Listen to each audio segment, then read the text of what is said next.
Hey nerds, welcome back to another Freakers of Somalia video. Creatures of Sonaria. Today in this video we're going to be talking about the strongest creature in every single tier in Creatures of Sonaria. And by the way, we're trying to become the biggest Creatures of Sonaria YouTuber, so consider subscribing, help the channel out a lot. And without further ado, let's get to the video. So for tier 1, we're going to start with the Frigiboa, the Frigeriboa. This thing is incredible for a tier 1. Tier 1 usually have pretty shit-ass stats, so they're reliant on like other things, especially speed, to get around. This thing is no exception to speed. It has ridiculously high jumps and can move at a pretty fast speed on its own without the jumps. Just don't lose your stamina when you're about to get killed by something, so be careful with that. Anyway, moving on, let's talk about the tier 2, strongest tier 2 in the game.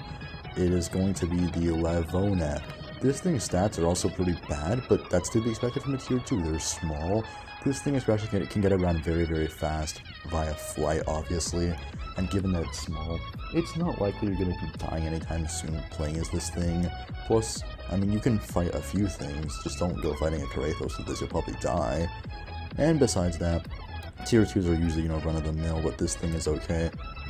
Next, let's get on to tier 3s.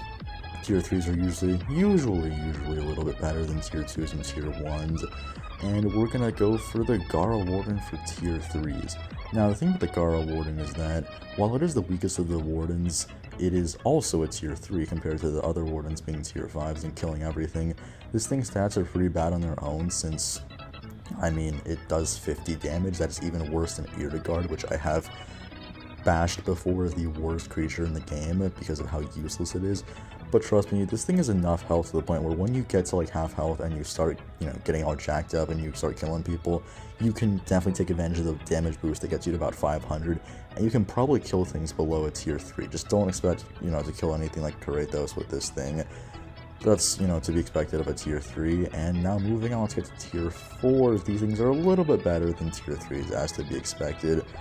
And when I say a little bit better, I mean much better, because their stats get almost to tier 5 levels.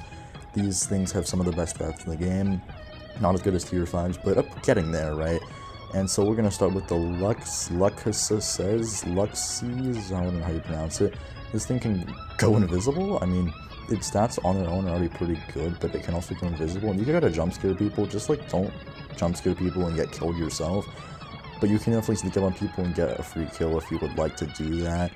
Other than that, you might just get bodied by another tier 5, but, what can you expect, right? You're playing as a tier 4, since you get bodied by a tier 5 anyway. So, moving on to tier 5, the literal strongest things in the game, and, without a doubt, there's several strong tier 5s, Karathos, Kendall, Rolla, Cowdon Terrace, Geothrak, the Godzilla thingy.